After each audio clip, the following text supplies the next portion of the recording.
Welcome to I dream. నేను మీ journalist ఎలింని. Vijayawada parliament సభ్యుడు MP Kesineni Nani Vijayawada parliament సభ్యుడిగా ఒక దశాబ్దం కాలం పాటు తెలుగుదేశం పార్టీలో కొనసాగిన ఒక బలమైన సామాజిక వర్గానికి చెందిన ఎంపీ కేశినేని నాని నిన్న ముఖ్యమంత్రి సమక్షంలో వైసీపీ తీర్థం పుచ్చుకున్నారు.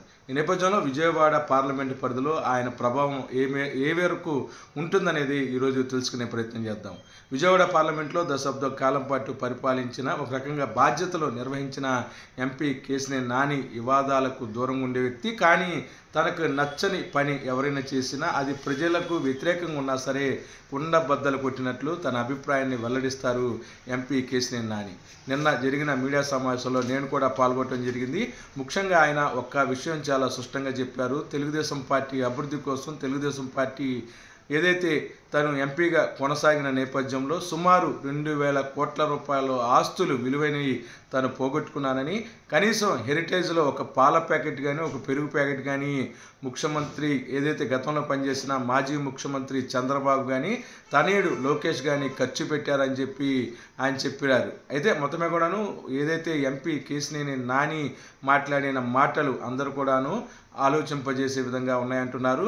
అయితే మొత్తం మీద కూడాను ఒక దశాబ్ద కాలం పాటు ఒక బలమైన సామాజిక వర్గానికి చెంది, తన సొంత సామాజిక వర్గానికి చెందిన ఒక నాయకుడు ఆవేదన వర్ణాతీతంగా ఉందనేది మనకందరికి కూడా అర్థమవుతుంది.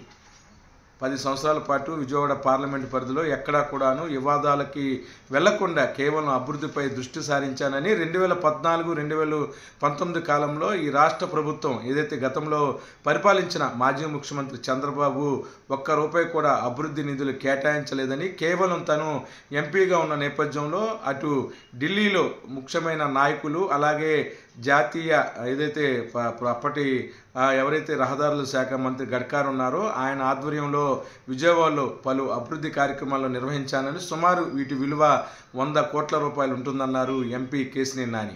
అంతేకాకుండా నారా లోకేష్పై ఆయన తీవ్రస్థాయిలో విమర్శలు సంధించారు. కనీసం ఒక ఎమ్మెల్యేగా, ఎమ్మెల్సీగా ఏదైతే అధికారికంగా తను నాయకుడిగా ఎదగలేని పరిస్థితి ఉందని, ఖచ్చితంగా అటువంటి వ్యక్తి తనకు ఆదేశాలు ఏదైతే పాటించాలని పదే చెప్పడం పైన కూడాను ఆయన ఆగ్రహం వ్యక్తం చేశారు. కేవలం చంద్రబాబుని ఏదైతే నమ్ముకొని తను 2,000 కోట్ల రూపాయల వరకు కూడాను ఆర్థికంగా నష్టపోయానన్నారు ఎంపీ కేశినేని నాని. అంతేకాకుండా కనీసం తన ముందు నిలబడే స్థాయి, ప్రజలతో సఖ్యతగా లేని నాయకులు, ప్రజా మద్దతు లేని వారందరూ కూడాను తనను టార్గెట్ చేసి తనను అవమానపరిచారని, కానీ ఆ సందర్భంలో కూడాను మాజీ ముఖ్యమంత్రి చంద్రబాబు ఒక్క మాట కూడా వారిని అనలేదని కూడాను ఆయన చెప్పడం జరిగింది. ఈ అంశాలన్నీ పక్కన పెడితే విజయవాడ పార్లమెంటు సంబంధించి ఎవరైతే ఎన్టీఆర్ జిల్లాలో వైసీపీ పార్టీలో వచ్చిన ఎంపీ కేశినేని నాని రాక వైసీపీ పార్టీకి ఏ విధంగా లబ్ధి చేకూరుతుందో ఒకసారి విశ్లేషిద్దాం.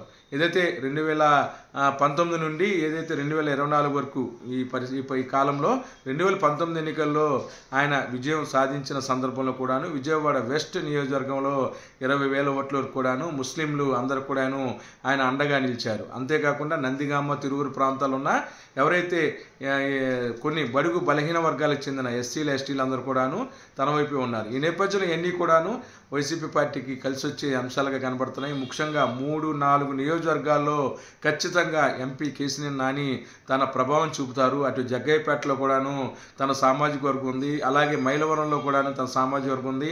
అంతేకాకుండా కులం అనే అంశాన్ని పక్కన పెడితే కేశినేని నాని అందరి వాడిగా ఇటు విజయవాడలో అందరికీ సుపరిచితులు. ఎవరికి కష్టం వచ్చినా సరే వర్గాలుగా విభజించకుండా ఇద్దరిని కూర్చోబెట్టి సర్ది చెప్పి పంపించే విలువలున్న వ్యక్తిగా ఎంపీ కేశినేని నానికి మంచి పేరుంది.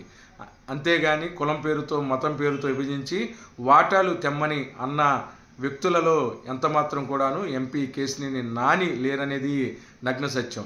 ఈ నేపథ్యంలోనే ఆయన మంచితనం, ఏదైతే ఆయన కలుపుకునే వ్యక్తిత్వం, అలాగే కులాలు మతాలు అనే అంచనాలు లేకుండా అందరినీ కలుపుకొని కొనసాగే ఆయన దినచర్య కూడాను ఇటు వైసీపీ పార్టీకి కలిసి వచ్చే అంశంగా ఉంది. ఇవన్నీ కూడాను ముక్కుసూటిగా ఉండే వ్యక్తిత్వం, ఉన్నది ఉన్నట్లుగా మాట్లాడటం, గౌరవ యువ ముఖ్యమంత్రి వైఎస్ జగన్మోహన్ రెడ్డి లాంటి వ్యక్తులతో ఎవరైతే ఇప్పుడు ఎంపీ కేశినేని నాని లాంటి వారు కూడాను ప్రయాణించడం అనేది వైసీపీ పార్టీకి కలిసి వచ్చే అంశంగా ఉంది. ఈ నేపథ్యంలో ఈ ప్రభావం ఉమ్మడి కృష్ణా జిల్లాతో పాటు గుంటూరు జిల్లాలో కూడాను ఎంపీ కేశినేని రాక ఖచ్చితంగా ఉంటుందని రాజకీయ విశ్లేషకులు భావిస్తున్నారు. మొత్తమే కూడాను ఒక రకంగా వైసీపీ పార్టీకి ఒక ఏదైతే ఖచ్చితంగా వచ్చే ఎన్నికల్లో ఎంపీ కేశినేని రాక విజయ దుదుంబి మోగించే అవకాశాలు అయితే చాలా స్పష్టంగా కనిపిస్తుంది. ఇప్పటికే విజయవాడ తూర్పు నియోజకవర్గంలో దేవినేని అవినాష్ ఖచ్చితంగా గెలుస్తారని అటు కొన్ని లెక్కలు చెప్తున్న నేపథ్యంలో ఎంపీ కేశినేని రాకతో మెజార్టీలు కూడా వచ్చే అవకాశం కనిపిస్తుంది.